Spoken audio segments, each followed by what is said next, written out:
Hello, hello, hello, my friends. This is Tyson Bradley, and you are listening to the Inherent Identity Podcast, where we talk about how you do the work of identity changing. It's one thing to say, hey, change your identity, change who you are being, and another thing to actually do it. And this podcast is the answer to the question of how. So, if you're wondering how do you change your identity so that you can change every other thing in your life, then you are in the right place.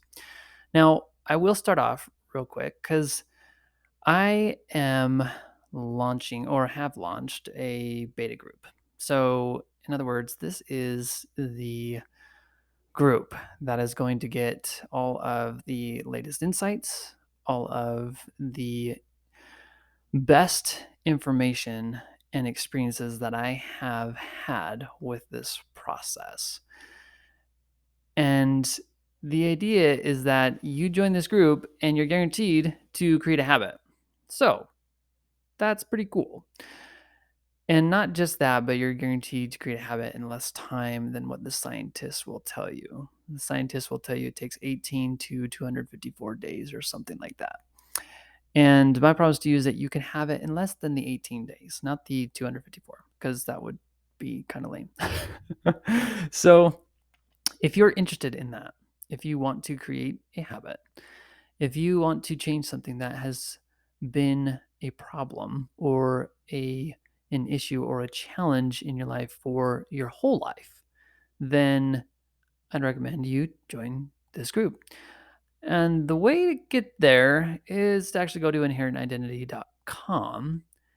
And I think you'll just have to sign up for the worksheet again, because then the next page is the page where you can sign up for that group. Or you get on you got to get on my email list. It's like, you got to be in the know, guys. I don't know. If you're not on my email list, that's rude and sad, because there are good things in the emails themselves. So, this episode, though, I want to tell you about the art and science of this process, the I am me process, the inherent identity process. Now, a few episodes back, it's a must listen. That's how you can identify must listen, I am me process. I go through the steps of how to create a statement that aligns with who you really are, and that puts your heart's desires into words that you can live into. Because that's all we're really trying to do here is we are trying to discover who we really are and then live into that.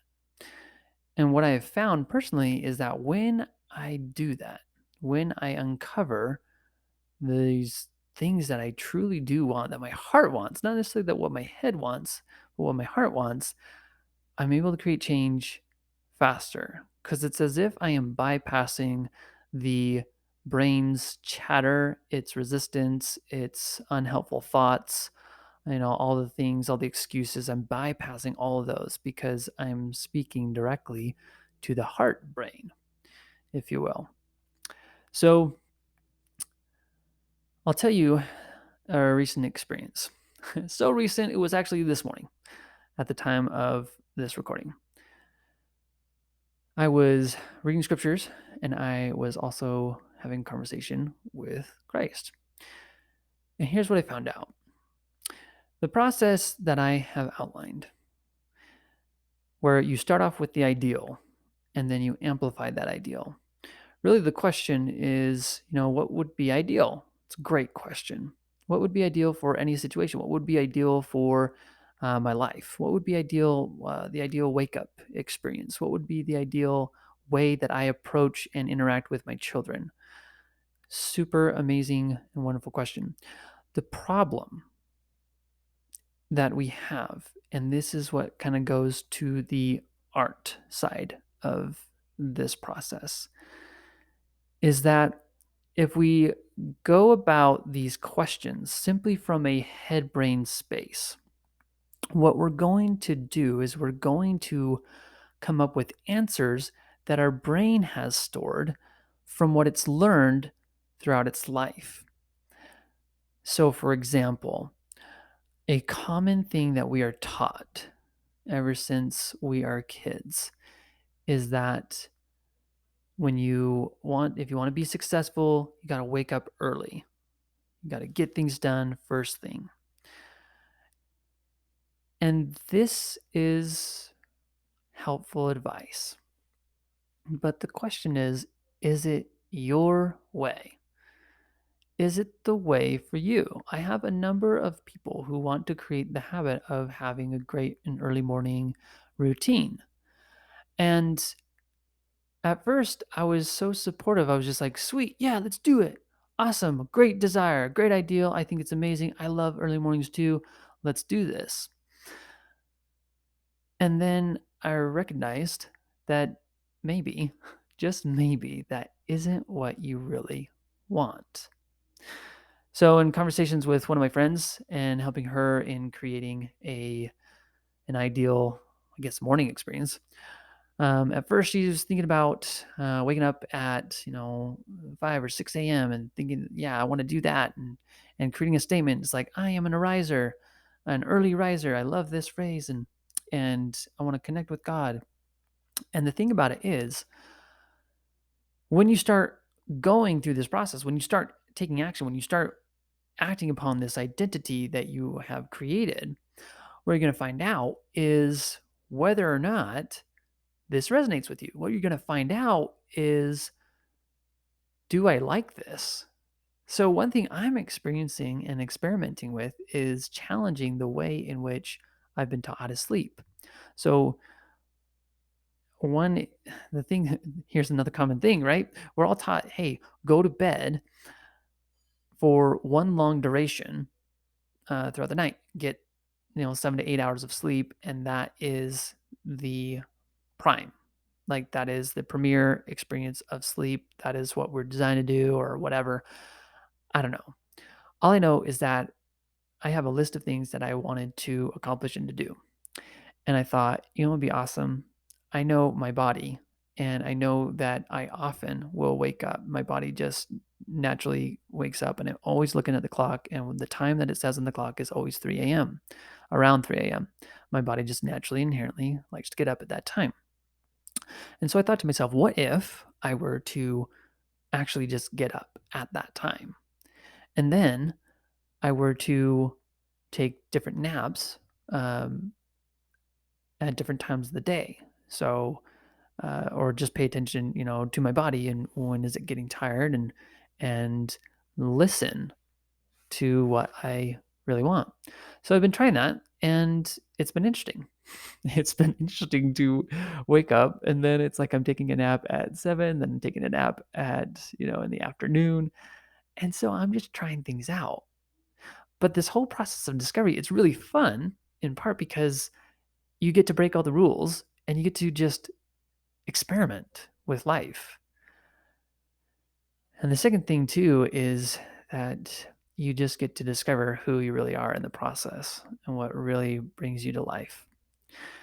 And so, needless to say, my client is also doing some experiments of her own and discovering for herself that maybe her desires to wake up early and to do these things aren't true desires. That as much as the world will say, hey, this is the best time to do it, and as much as even your circumstance may say that this is the best time to do it, to read scriptures and to, ponder and to meditate and do other things that you want to do, what if it's not? And you might even want kind of present the argument of it's too hard. It's hard. It's the easiest to do in the morning, and it would be harder to do later. And to just challenge all of these things that your brain wants to come up with. Because when you start to challenge the brain and you start to bring up the heart, that is when you uncover the truth. And when you uncover the truth, it makes change so much easier because you can hear, it's like you can identify as the person that creates this result. You can identify as the person's like, I am a sugar shunner. I am a prodigal papa. You can identify that and you can confirm the truth of it. So you can ask God, you can ask your spirit, you can ask your heart. You could say, is this really who I am? Is this really what I want? And listen, like sit with it. What do you feel? Because you will know how whether it's true by how you feel. And this constant experimentation, this ongoing discovery and unveiling of your heart is the art.